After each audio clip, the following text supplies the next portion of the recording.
What God cannot do does not exist. What Jesus cannot do does not exist. Pastor Jerry, my name is Nsppd, and I'm doing this video from Accra, Ghana. Testimony has to do with my 1-year-old son who, after some months, during some 2 months ago, I checked and I noticed that his testicles were not in the sack, and that was not how he was born.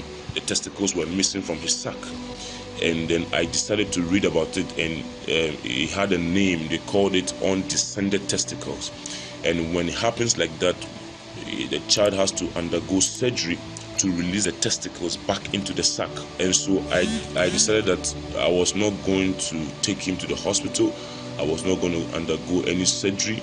And in fact, I and my wife decided we're not going to mention it to anyone, not my mom, not my siblings, no one, not anyone. We're not going to mention it to anyone. We're just going to pray about it on the prayer altar. And so we kept praying about it and praying and checking.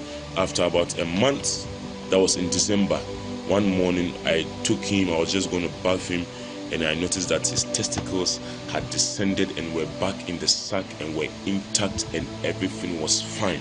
Pastor Jerry, what God cannot do indeed does not exist. I want to say I thank God.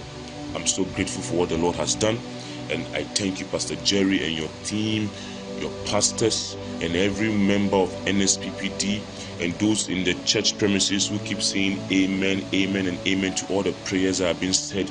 God bless us all. God bless you all.